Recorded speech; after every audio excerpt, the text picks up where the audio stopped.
madhumuni ya kuwaita? Hapana mkuu. Hapana mkuu. Sasa mnaona ya mazingira tuliopo sio mazingira rafiki.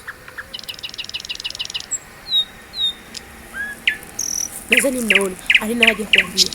Sasa inabidi tutafute sehemu iliyo salama. Umeelewa? Ndio mkuu. Kwa ajili ya kufanyia vikao, kwa ajili ya kutolea kafara zetu. Nimeeleweka?